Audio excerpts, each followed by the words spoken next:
Imagine Dragons is a rock band. Can I just say that of all the idiots, in all the idiot villages, in all the idiot worlds, you stand alone, my friend. Or like 21 Pilots is a rock band. I love 21 Pilots. I did a whole 45-minute video breaking down one song by 21 Pilots. But rock music used to be, it used to have a statement behind it. People used to be saying something.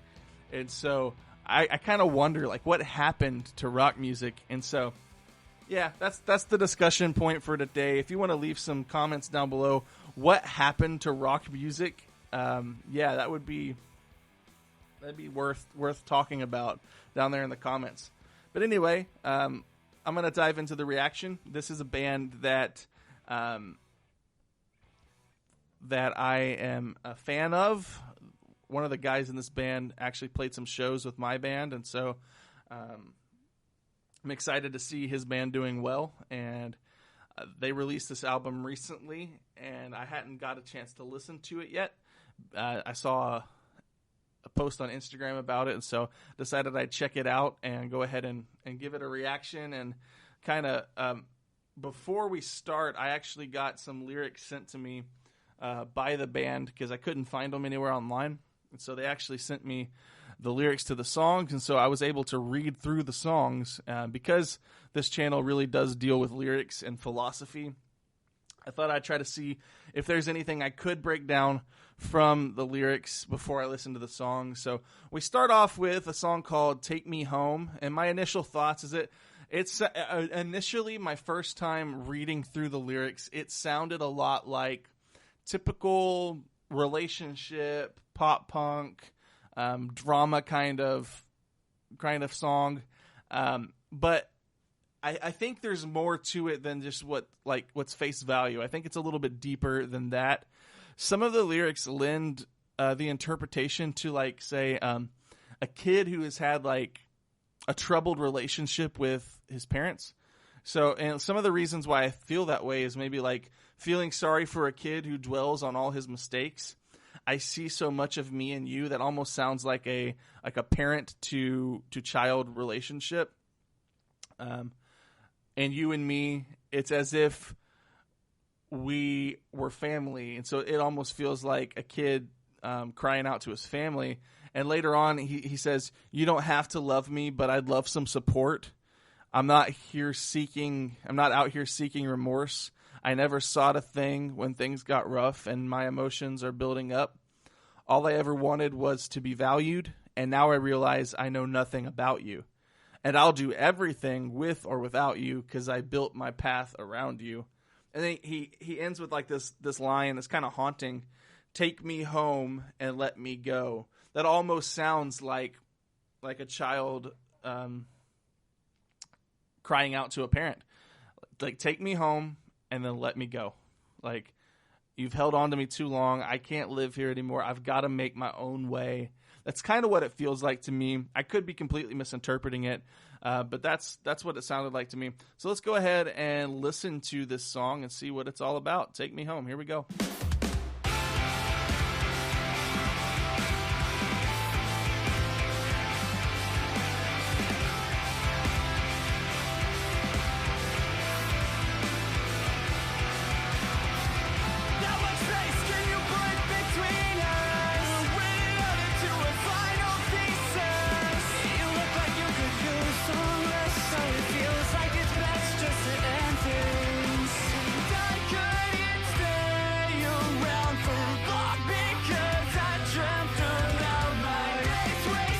This is mixed well. Kudos on the mix. Mixed very well. I'm impressed.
Oh, there we go.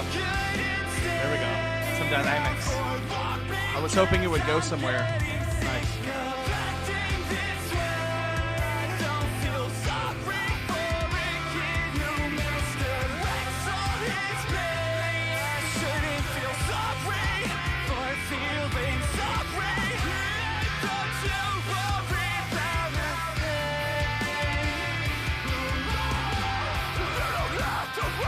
All right.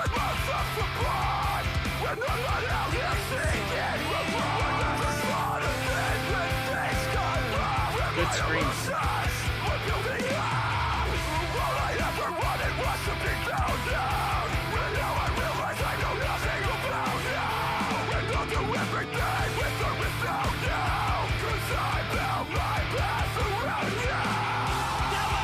There we go. Nice going into the chorus.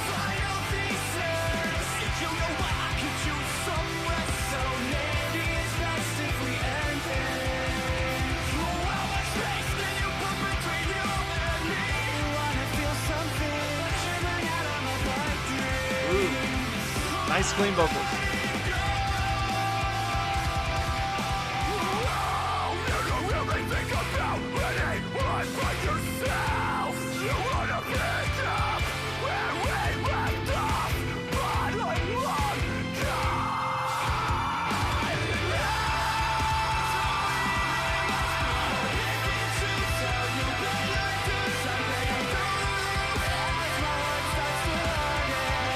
Might just be personal preference, but I could have used some heavier bass on that breakdown, but it was still really sick.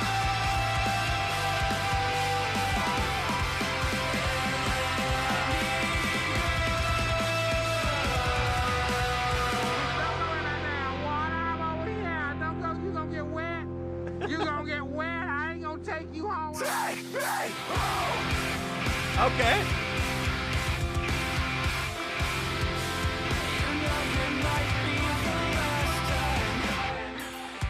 All right.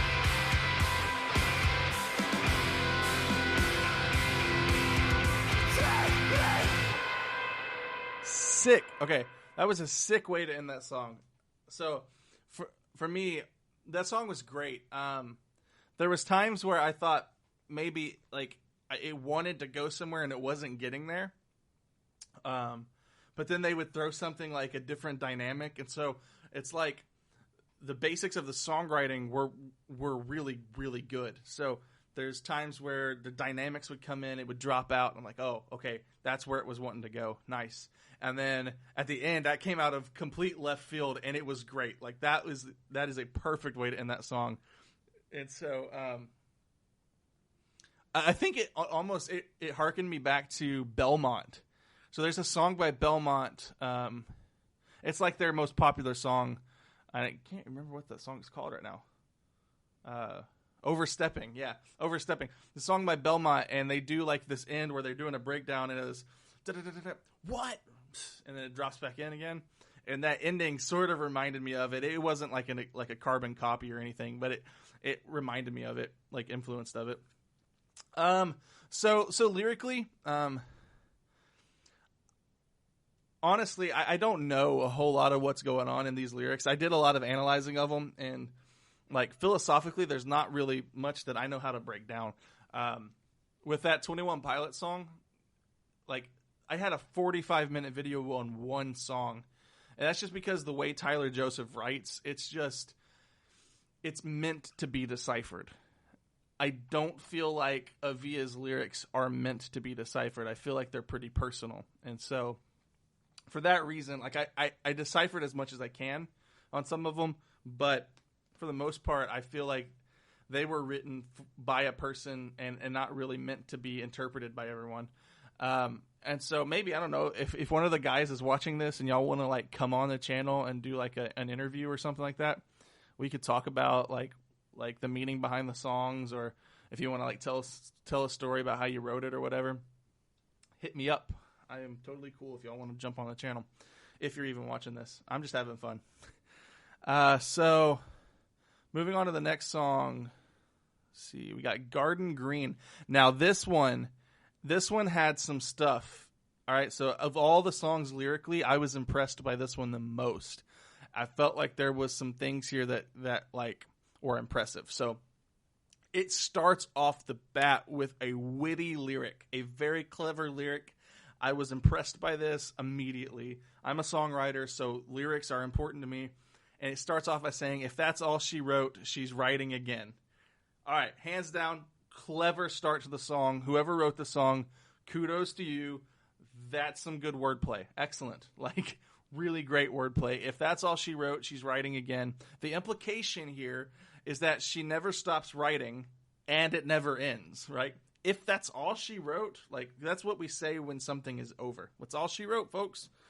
And so he's implying that if that's all she wrote, if that's the end, she's writing again. So basically the philosophy here is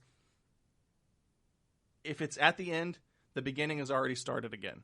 So if that's all she wrote, she's writing again. Basically, it starts this cycle where I never can get out of this loop because no matter where it ends or when it ends, it's always going to start again.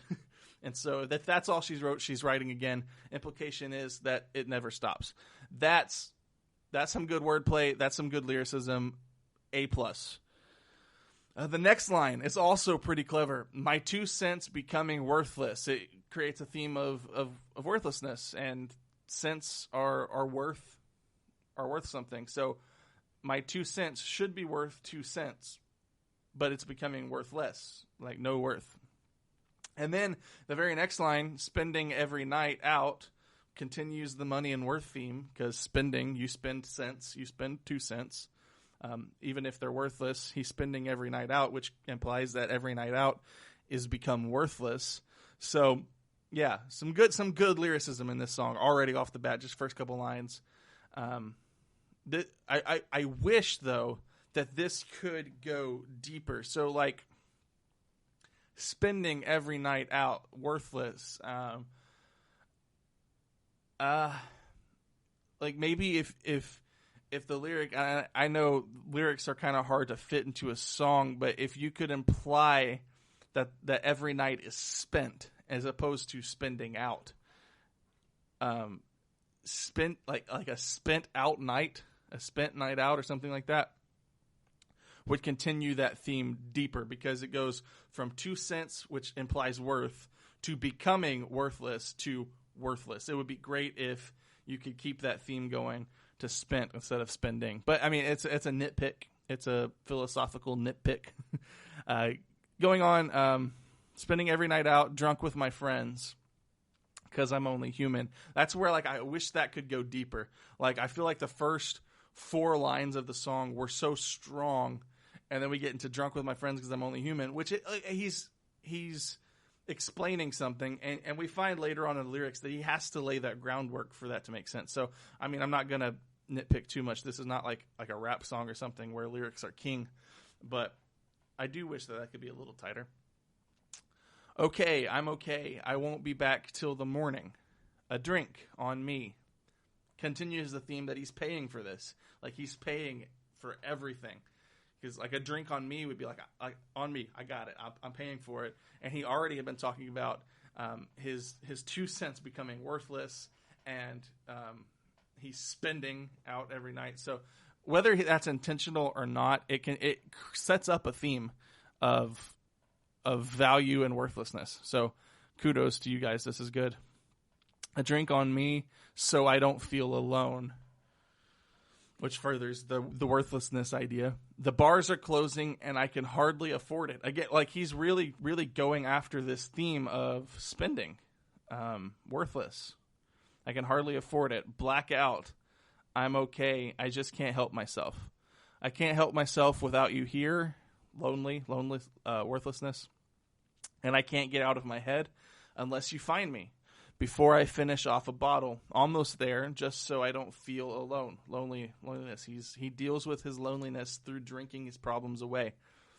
All I want to do is disappear deep into a bottle, drowning out all my fears. Like, he literally is trying to say the way he deals with pain and suffering is through drinking. Thankfully, you're nothing like me. what you don't know is that I'm perfect with feeling worthless. So this whole picture he's describing, he's okay with. Like, he's come to terms with who he is. Razor's edges pressed against her skin, ripping out the pages, forgetting where they began. Now, there's two interpretations that I'm coming up with this line. Razor's edges pressed against her skin is very blatant. That's like obviously what that means is suicidal tendencies or self-harm. So she's got razor's edge pressed against her skin. But here's the part that he goes from obvious to metaphorical, ripping out the pages, forgetting where they begin. Now, the two interpretations that I can come up with is that razor cuts, like she's ripping out the pages of what used to be like the good thing. So in one way you can interpret it that by putting a razor's edge to her wrist and cutting it, she's throwing away, ripping out every good page and just forgetting it, forgetting that where we began was actually positive. And so with each cut to her arm, she's like throwing that in the trash.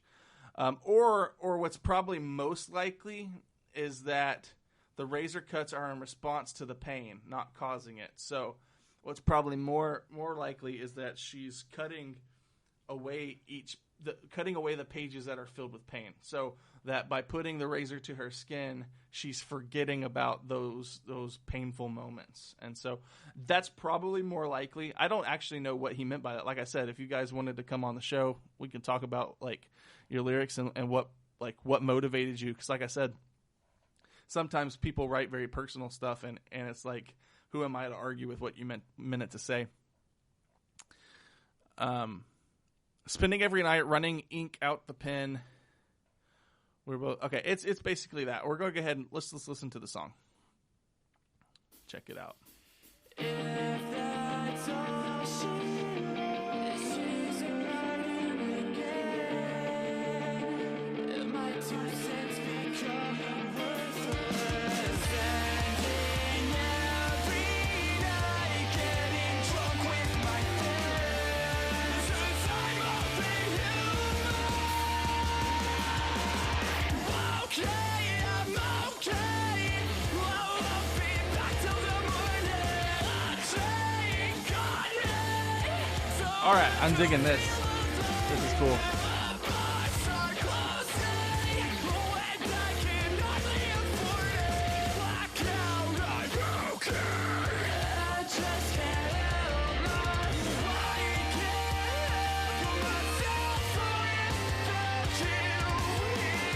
Oh yeah, I like this one.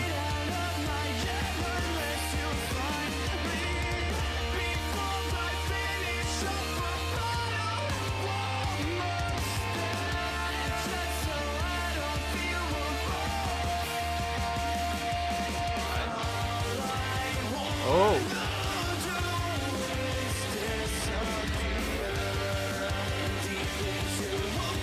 Ah, that's odd.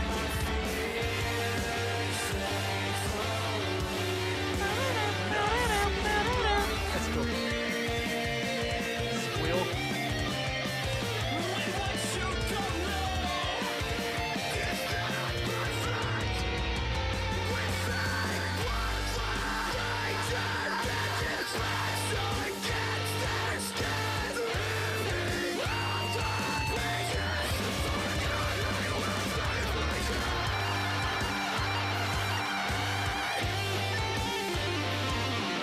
Chaos. I love it.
Wow. Ah.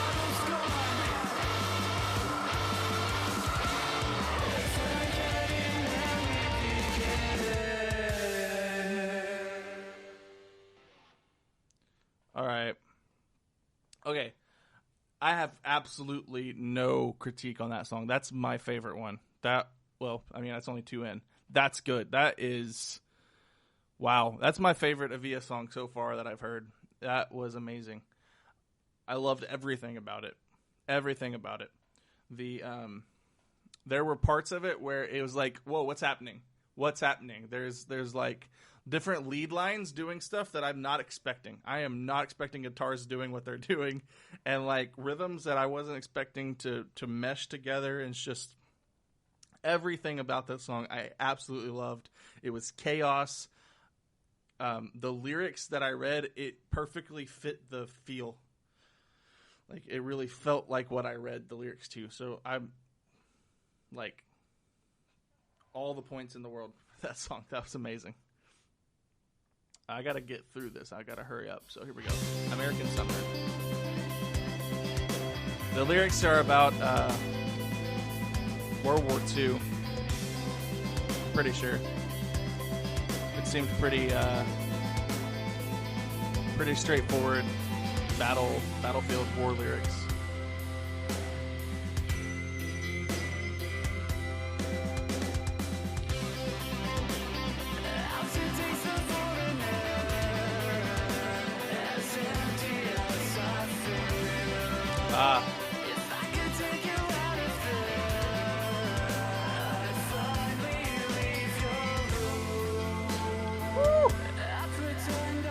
Alright, I'm a drummer, so the drummer in me is excited about that.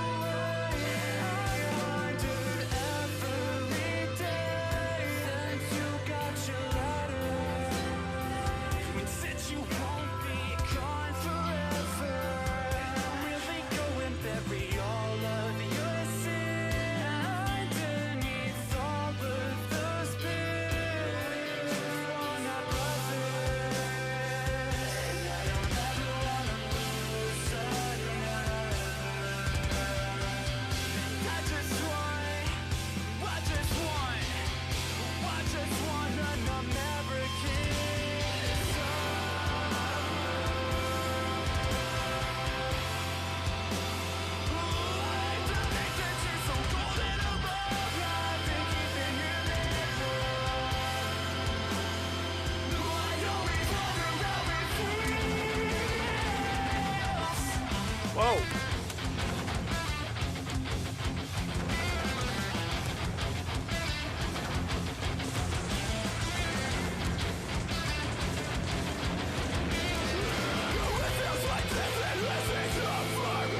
Are those guns?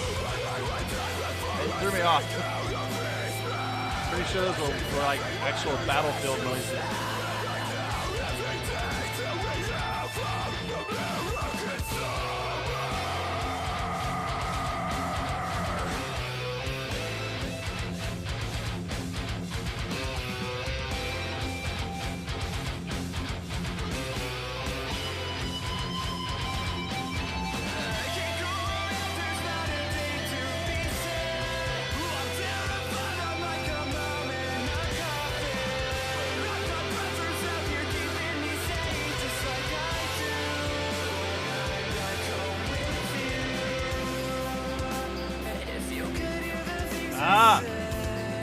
This part right here.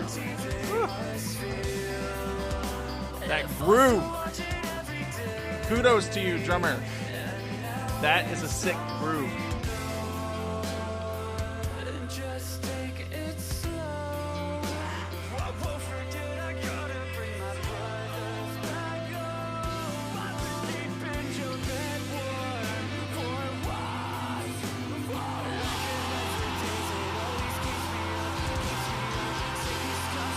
Screams.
pretty good song. I enjoyed that one. I enjoyed that one quite a bit. I have to admit that I listened to Cycles already, so we're only going to do Before I Go and Seraphim, and then I'll just give you my thought on Cycles because I don't want to falsely react to it. Well, here we go. Before I Go.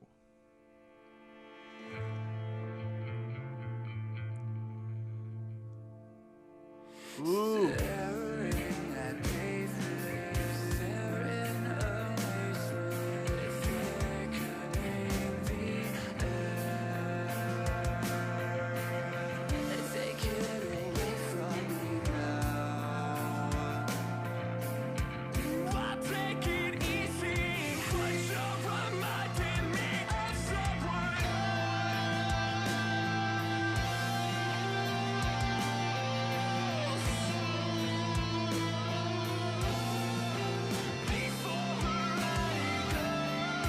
Nice atmosphere.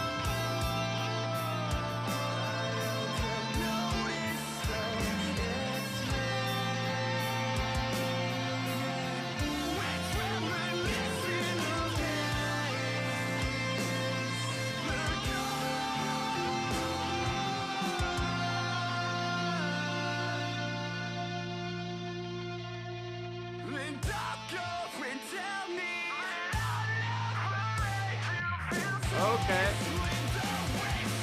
I'm here for that.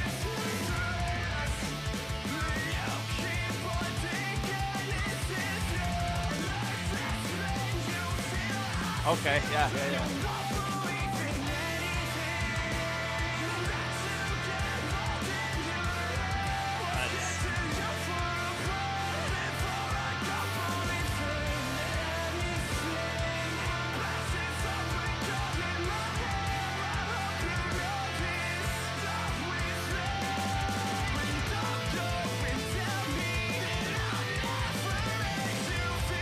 I like that.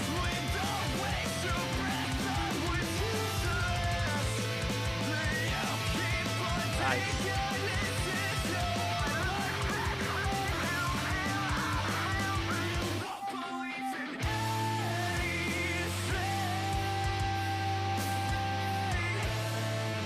All right.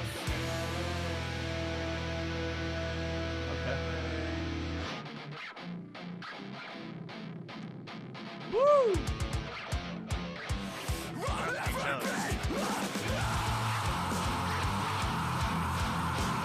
Yeah. That's nice.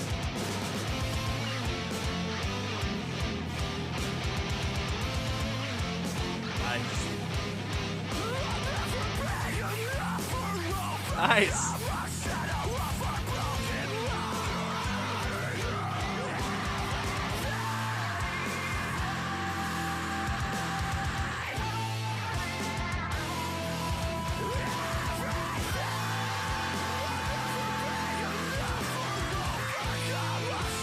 I want more of this. This is awesome. Nice. I like that. I like that. I need more of that, Avea. I need more of that. Seraphim. Which means angels. Not sure if this is going to be the it means angels, and so I was reading through some of the lyrics, which obviously I'm studying philosophy of religion. I'm not sure how much biblical allusion is actually meant to be in there, but there's quite a bit of biblical allusion. And so if they're trying to make a theological statement, some of it's a little disjointed, but as far as I don't think that they're actually trying to make a theological statement. So I think that there's a little bit more being inferred through the lyrics than I'm able to really decipher. So that's one of those things, like, I'd like to have a discussion with someone, like figure out what they're actually getting at in the song. It almost seems theological in many areas, like where they talk about, I've got this heart of stone. That's like a biblical trope, or not trope, a biblical theme, because there's there's a passage in Scripture that talks about God turning a heart of stone into a heart of flesh. But I'm not sure if he's talking to God or if he's talking to someone else. How do I fill this hole that's carved into my soul? Like that is a philosophical quandary for the ages, something that everyone has really discussed. Like, is there a purpose? Is there meaning? Like, how do I fill this void in my soul? Something definitely worth discussing. But let's go ahead and listen to the song. We don't have a whole lot more time. I know this has been a long video. Here we go.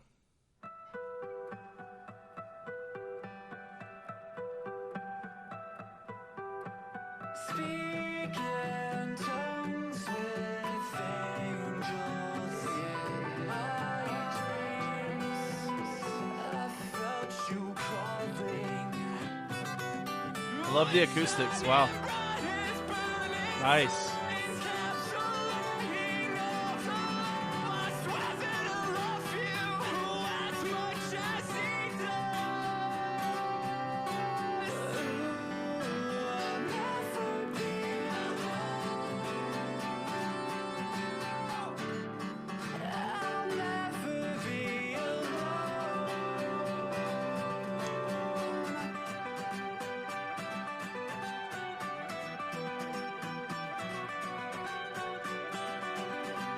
Nice.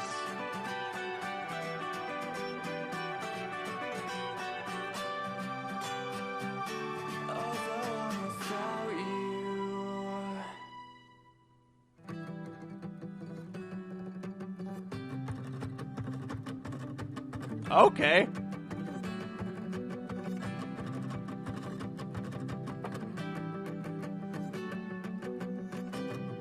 I was not expecting this.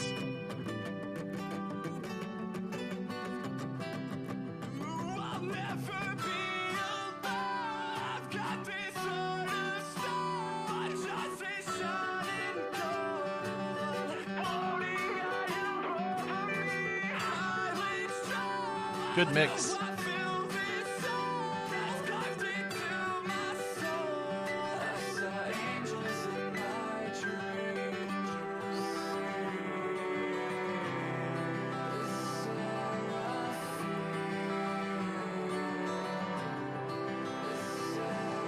I like that. Nice atmosphere. Woo-hoo-hoo-hoo. I'm digging the acoustics, man. Ooh.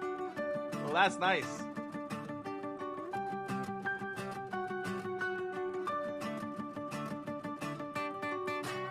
Ah, nice. Great mix. Wow. That's beautiful.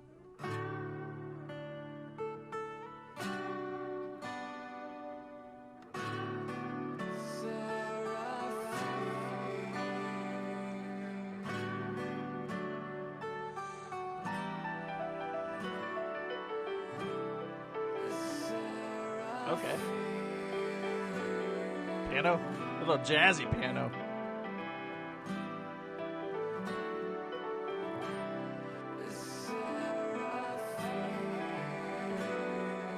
Sounds like my friend Adam Duke. He would play stuff like that all the time on the piano. All right. I'm going to go ahead. Like I said, I've listened to Cycles already. I snuck that one. And like I said, some of these lyrics I don't feel are meant to be deciphered. So some of the times I'm reading them and I'm like, that just really feels like a personal lyric. So I don't necessarily know how I can break that down in a much any better than I can. So thoughts on the album? Wow. Good job, Avea. I'm really pleased with that. That was really exciting to listen to. A lot of things unexpected, a lot of different twists that the music takes. I noticed like maybe kind of you found a niche with the vocals. Seems like a lot of the melodies for the songs I could pretty much like maybe if I listened to the album more, I could distinguish better between songs. But I feel like by listening to the whole album, I listened to one Avea song because they kind of have the same type of melody. It's not a bad thing.